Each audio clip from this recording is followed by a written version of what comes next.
Size of the molecule is negligible compared to the average distance between the molecules. Imagine that I have a small gas molecule, one single gas molecule which is trapped inside this particular container. Kinetic energy is directly proportional to the temperature. If I increase the temperature, the kinetic energy of the molecules will also change. So what is monoatomic and diatomic? If there is only one atom present, it is monoatomic. If there is two atoms present, then that is diatomic.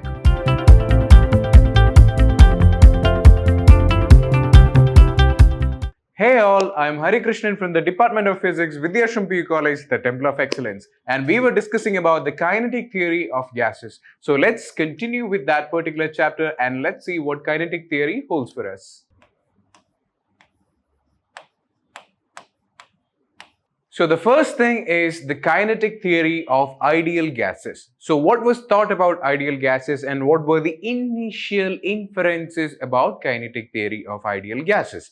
So the thing is that when you trap an ideal gas in a container, we have certain observations, certain inferences that we can arrive at. And that certain inferences were known as the kinetic theory of ideal gases. So the first thing we observed was that the gases consist of molecules which are rigid elastic spheres. So you can imagine a small rigid elastic sphere which is bouncing around in a room. So you can imagine a tennis ball which is bouncing around a room. So when it bounces off walls, it is traveling in random directions, which means that this particular molecule, imagine hundreds of tennis balls flying inside a room. That is the nature of gas molecules inside a container. They will be flying around in all particular directions with all possible velocities, and in this particular motion they will be colliding with each other and with the walls of the container. So this particular random motion was observed and these theories were noted down. So the first thing is that again they are rigid elastic spheres which are traveling in all particular directions, and molecules of the same gas is identical in all aspects. That is, if you're taking a molecule of oxygen gas or hydrogen gas, then the entire molecules will have the same structure. That is, they will have the same size, same mass, same density, like that. For example, if you fill in a room full of tennis balls, then all the tennis balls will be identical to each other. But if you mix in another ball, that is, if you mix in another gas, then the molecules will slightly vary. That is, compared to a tennis ball, if you mix ping pong balls in that, the size of the ball and the nature of motion will differ, right? So just like that, different gases will have different aspects in size, in mass and all that, but the same kind of molecule will be present for same type of gases. That is, if oxygen, 1 liter of oxygen is present inside a room, then all the molecules inside that particular 1 liter of oxygen will have identical aspects. And next one is that the size of the molecule is negligible compared to the average distance between the molecules. So the size is negligible. That is actually a wrong statement, but we did not know while doing this observation, or while noting down this observation, we did not figure out that, okay, this would be a major error, which was later fixed by van der Waals equations, which you will already learn in chemistry. But right now, according to kinetic theory of gases, size is negligible. Size and the way molecules actually interact with each other is actually negligible in kinetic theory of ideal gases. And again, like I told you, molecules are in random motion. They are moving in all particular directions with all sorts of velocities and they are bumping into each other. That is the fourth assumption. And again, during this random motion, they collide with each other and with the walls of the container. And this particular collision with the walls of the container, it is what providing that particular pressure. The next point is that kinetic energy of these particular molecules will only depend on the temperature that is given to them. That is, if there is a system that is filled with molecules or different type of gases, then if I increase the temperature inside that system, automatically the kinetic energy of that molecules will also change, because the molecules will absorb this particular thermal radiation or simply thermal energy, and they will vibrate and move more randomly, more faster. So hence kinetic energy is actually directly proportional to temperature. We will actually prove this in a coming derivation.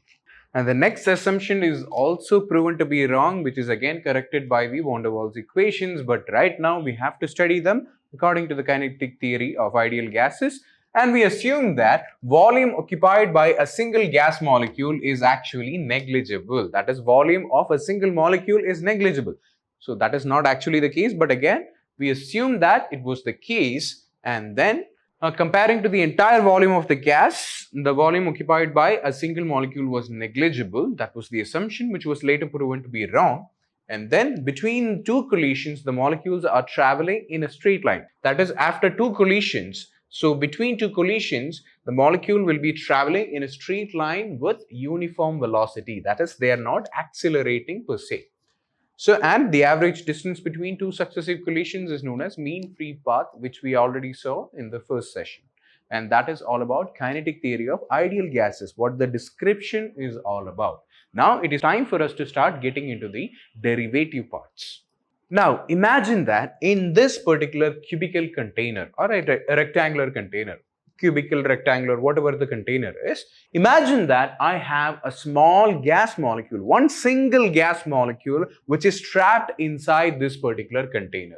So inside this particular container, that particular gas molecule is now moving. It is moving in random order with random velocities. So I'm considering that one instant where that molecule, let's say, is traveling in this particular direction. So that is x direction. Let's say this is y, x, and this is z. So it is the molecule is moving in the x direction with v velocity inside a volume of capital V.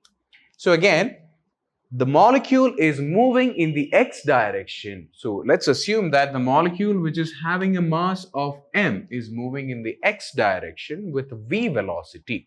Now it is going to strike the wall of the container and it is going to bounce back in the opposite direction, that is in the negative x direction.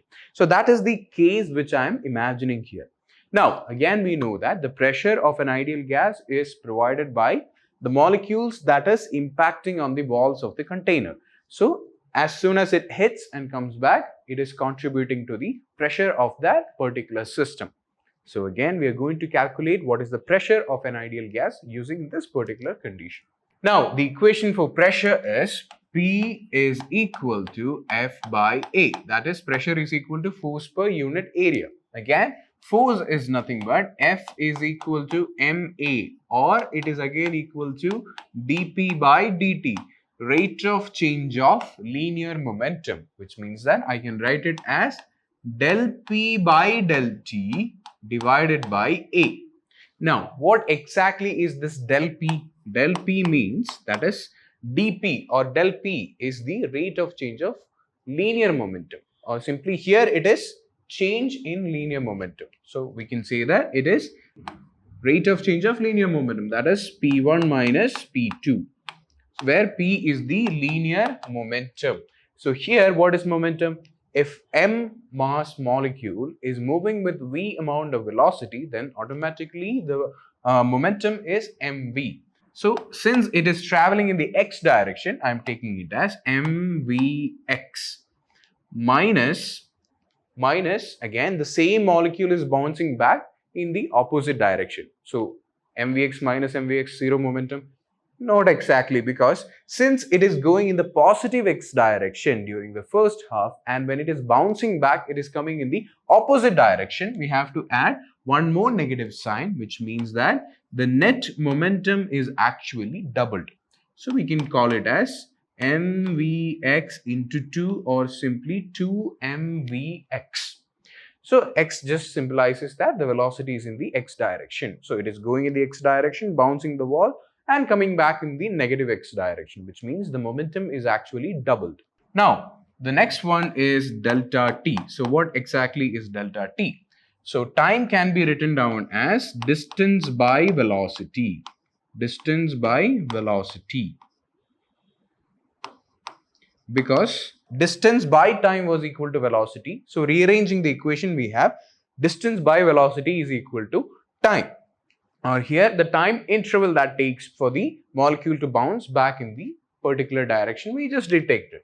So here, what is the distance? Okay, the distance, let it be the cube, let it have a side of L. So it has a side of L on all directions.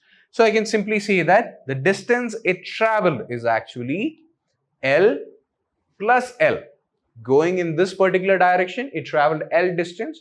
Bouncing back, coming in the opposite direction, again it traveled L distance. So I can say that it traveled a total of 2L distance. And it traveled with a velocity of Vx.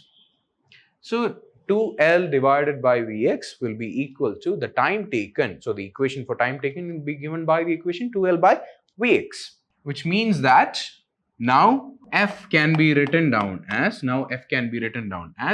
delta P, that is equal to 2mVx divided by delta T. Delta T meaning 2L divided by Vx. So the Vx will come upstairs and the 2 and 2 will get cancelled each other, and now the only quantity remaining will be mVx square divided by L. Now that is force. Now what is the equation for pressure? Again, we can substitute that particular equation and we have P is equal to, instead of force, we are going to substitute mVx square divided by L whole divided by A. A is the area of that particular container. And area of a square is nothing but A square, or the side squared. So here it is having a side of length L, which means it is L square. So now we can have the net pressure as mVx square divided by L cube. Now what is L cube?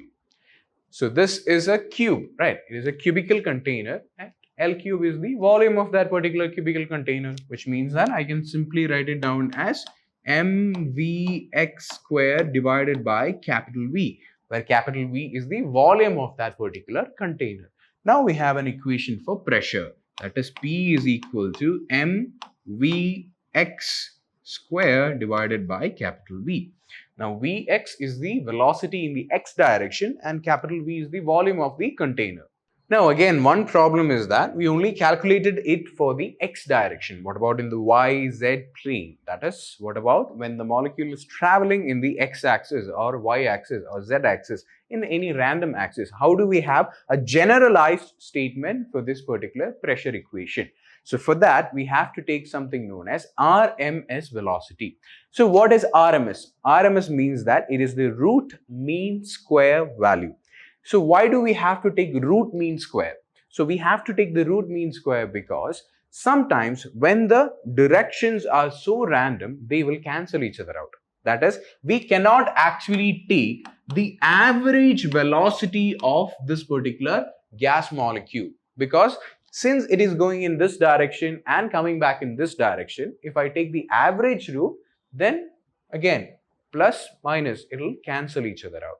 And similarly, for 100,000 of molecules going in random directions, if I take the average value, there is a chance that all of that will cancel each other out. So in order to avoid that particular mathematical error, there is a mathematical tool we use, a trick we use, that is known as RMS. That is taking the root mean square. So when we square the quantity and take the root, again the negative sign will be eluded, or it will be just disregarded, and we will have something closer to the average value. So instead of taking the average value, we use a mathematical trick that is known as taking the root mean square, or simply RMS value. So again, I can take the RMS value of all the velocities in all particular directions, and I'll have a generalized equation for pressure. So VRMS will be equal to root of Vx square plus Vy square plus Vz square. And again, here there is one small exception, that is, for an ideal gas, Vx is equal to Vy is equal to Vz is equal to V. So for an ideal gas, velocities in all particular direction is assumed to be the same. So we can take all three particular directions to be the same. Hence VRMS will be equal to root of 3V square, or simply VRMS squared will be equal to 3V square.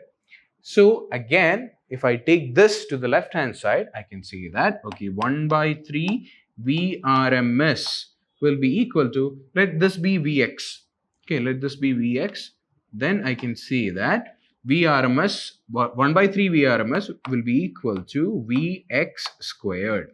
Now again, earlier we had an equation which stated velocity in the x direction. So instead of the x direction, I'm going to substitute this particular VRMS value. So pressure P will be equal to 1 by 3, because this 1 by 3 is there, m instead of Vx square, VRMS squared divided by the volume V. Now, again, instead of writing VRMS each time, we can just use another mathematical notation that symbolizes the average velocity, which the RMS value will be equal to. So, we can just use 1 by 3 mv bar divided by capital V. So, again, this V bar square or V bar is actually known as the average velocity in random particular directions. So, root mean square value can also be represented like this. Average velocities can be represented like this. If you put a bar on top of that, it is just representing all the average values that is summed up together.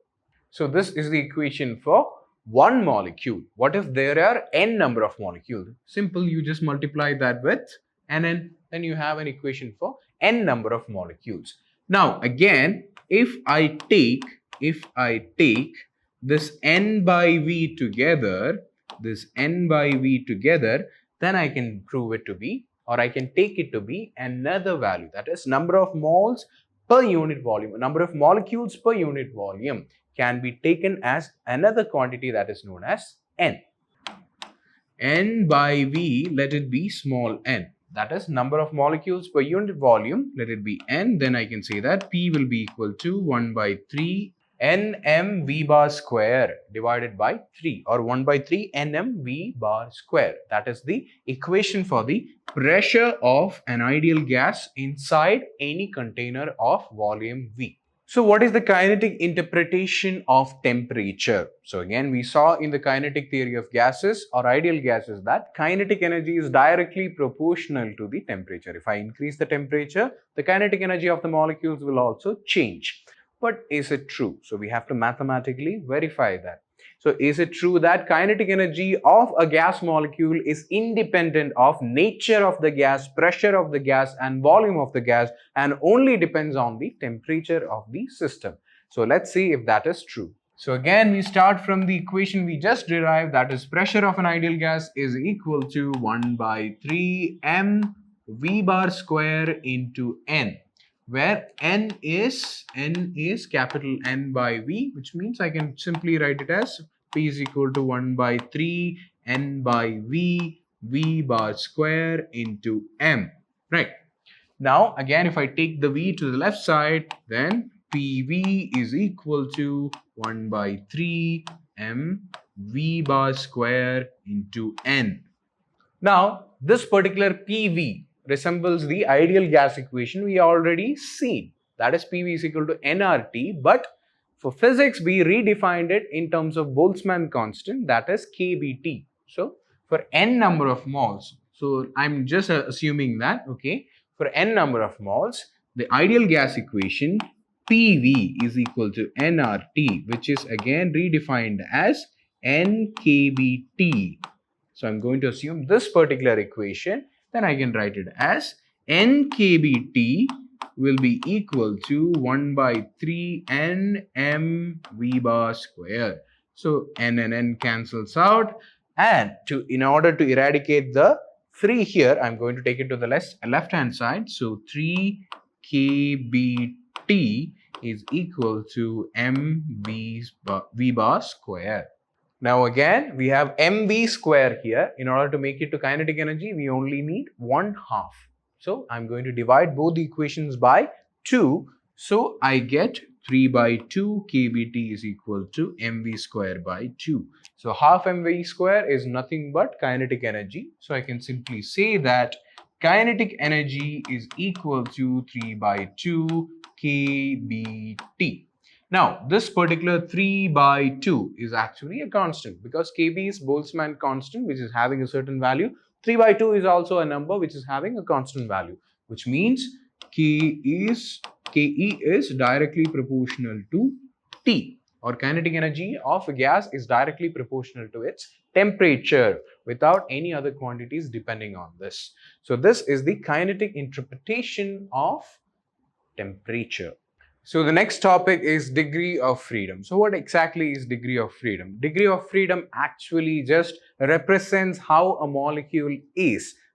Depending on if it's a monoatomic molecule or a diatomic molecule, the things that are required to specify that particular state of a molecule or configuration or setup of that particular particle or system in a given space is known as degree of freedom. But you can just understand the definition because you only have the definition, just so we can do one particular derivation. So again, degree of freedom is defined as the minimum number of independent coordinates that is required to specify clearly the position and configuration of a system or a particle in a given space is known as degree of freedom. That is how exactly a molecule behaves.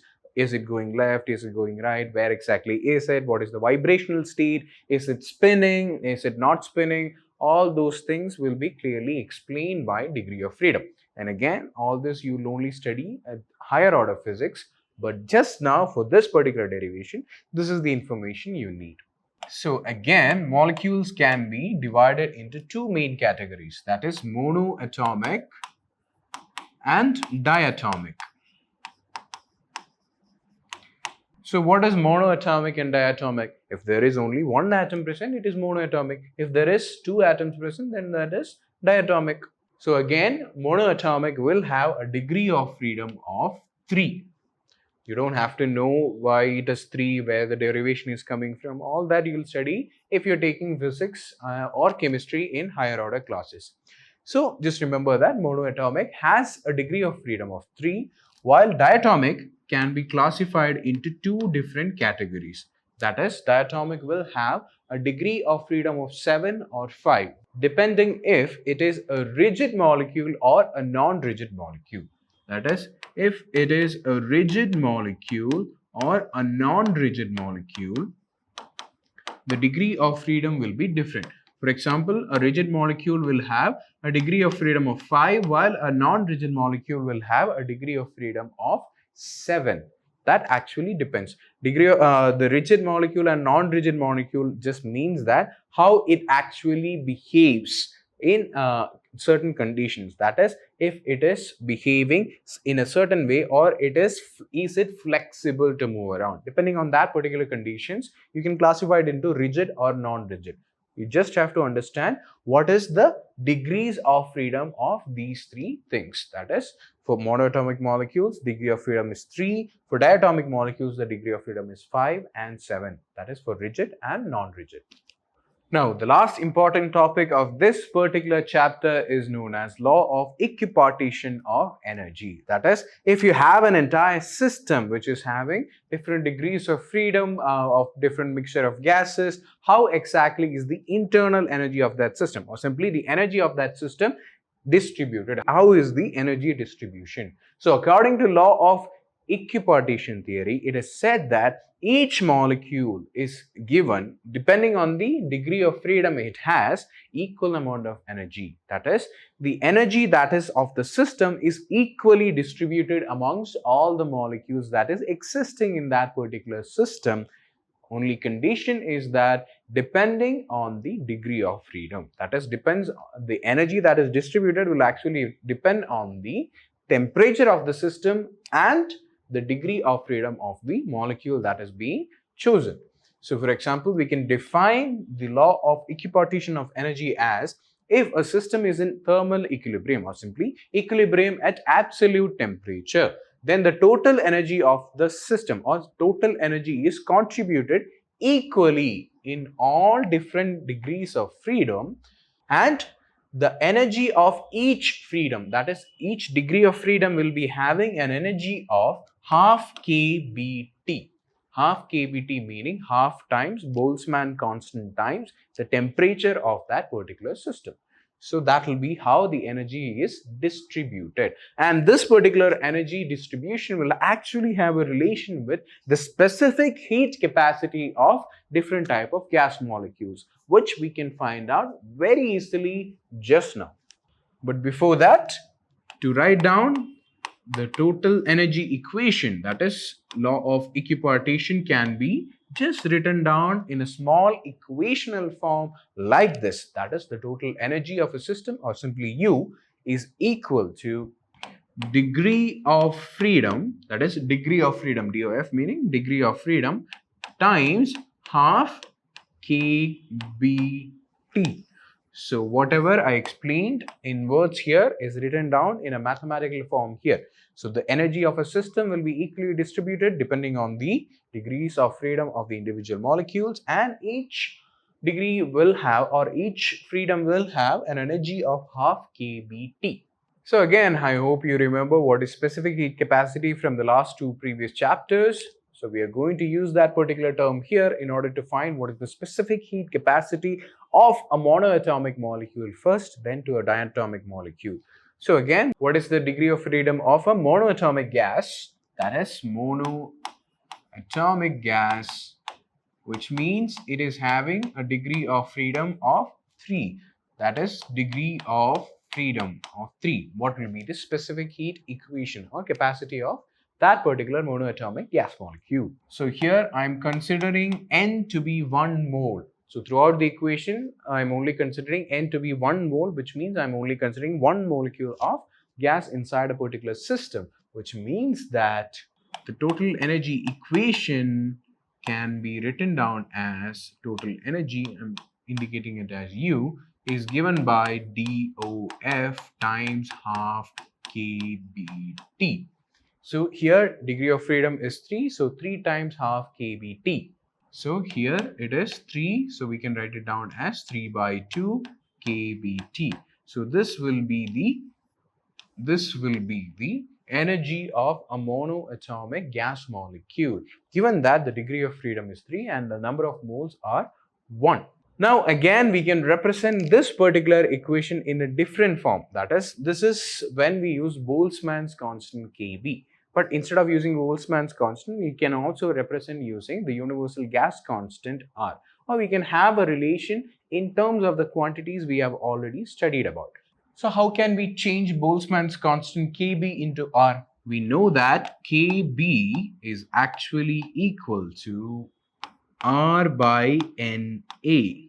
So Kb is equal to R by Na, then I can say that Na into Kb will be equal to R, which means that if I multiply this side of the equation, both sides of the equation, with Avogadro number, then I can say that here I can say that 3 by 2 kBT into Na will be equal to, or I can just club these two together and simply say that 3 by 2 R into T. That is, I can change the equation into the terms of universal gas constant R. So again, I'm going to name this particular equation as equation number 1, and I'm going to consider a second quantity, that is Cv. So what is Cv? That is the specific heat capacity at constant volume, which we saw in the previous chapter. So we know that that is equal to delta Q by delta T at constant volume. But here I'm going to write it as dQ divided by d dt at constant volume. So what exactly was dQ by dt? We already learned in the previous chapters that delta Q by delta T was equal to delta U divided by delta T. Why? Because delta Q is equal to delta U plus P delta V, and under constant volume this entire term was 0, which means delta U is equal to delta Q is equal to delta U. Dividing it by delta T, we have the relation del Q by del T is equal to del U by del T. So again, I can write this particular equation as du divided by dt. And what exactly is U? U is the energy of the system, which is given by this particular relation. So I can again write it as du. That is, Since u is given here, I can substitute that particular value here in the derivative, and I can take the derivative and I'll have a relation in terms of CV, or simply heat capacity at constant volume. So CV is equal to d by dt of 3 by 2 RT. So if I take the derivative, 3 by 2 R is a constant which comes right outside, dt by dt is 1. So the answer will be 3 by 2 R. So we have an equation for CV. Now similarly, we can just find out what CP is. CP is equal to CV plus R. So what exactly is CV? CV is 3 by 2 R plus R. If I take R common outside, then it will be R by R into 3 by 2 plus 1, which is equal to 5 by 2 times R. And similarly, we can also find a relation in terms of gamma, because gamma is equal to Cp by Cv, which is again equal to Cp is equal to 5 by 2 R divided by Cv, that is 3 by 2 R, which means this will be 5 by 3. Gamma value will be equal to 5 by 3, while Cv and Cp are 5 by 2 and 3 by 2 respectively. So again, these are specific heat equations in terms of degrees of freedom, or simply converting the energy that is given to individual molecules, how the heat capacity is affected. So just a relation between energy and heat capacity expressed in a different way. Just like this, we can also express it for a diatomic molecule. Let's take the case of a diatomic molecule which is having a degree of freedom of 5. That is for a rigid diatomic molecule. So for a diatomic molecule which is having a degree of freedom of 5, the same exact steps we followed in the previous derivation, that is energy U will be equal to degree of freedom times half kBT. So half kBT, again that will be equal to 5 by 2 kBT. That is equation number 1. And now we are going to convert this in terms of universal gas constant, that is R. So again, we know that Na into Kb is equal to R, which means that if I multiply this particular equation with Na, then, or simply consider that there is Na number of moles, or simply for n number of moles, then I can just simply say that this will be equal to 5 by 2 Kb into Na into T, which is equal to 5 by 2 RT. And I'm going to name it as equation number 1. And again, I'm going to consider the equation Cv, which is equal to dq divided by dt. So again, remember, here it will be 1 by n dq by dt, but I am considering it for 1 mole of gas. So that is why I am not taking the n value. That is mentioned in the previous derivation also, but again, just so you don't forget. So again, dq by dt will be equal to du by dt, which is again, here it is u is nothing but d by dt of 5 by 2 RT. So again, 5 by 2 R is a constant which comes right outside, and dt by dt will cancel each other out, and the only remaining thing is 5 by 2 R. That is for Cv. Now similarly, Cp can be found from Mayer's relation, which states that Cp minus Cv is equal to R, or simply Cv plus R will be equal to Cp, which is again written down as 5 by 2 R plus R, or simply which is equal to R into 5 by 2 plus 1, which is equal to 7 by 2 R. So we have Cp and Cv here, and we can also find out what is the value of gamma, which is equal to Cp by Cv, which is equal to 7 by 2 divided by 5 by 2 R and R get cancelled, and the only thing remaining will be 7 by 5. So gamma value will be equal to 7 by 5. So similarly, we can find it for diatomic molecule, that is of a degree of 7 also, which is following the exact same steps, and you will get it as. So similarly, we can also find out what is the energy in terms of R for a diatomic molecule of non-rigid nature, that is having a degree of freedom of 7. So all of these are following the same exact steps. The only thing that changes is actually the numbers inside this particular equation. So that is all about specific heat capacity of different types of molecules. And with that, we are finishing off this particular chapter that is known as kinetic theory of gases. So I hope you have understood everything about kinetic theory of gases. I'll see you all very soon with a new chapter. Until then, thank you.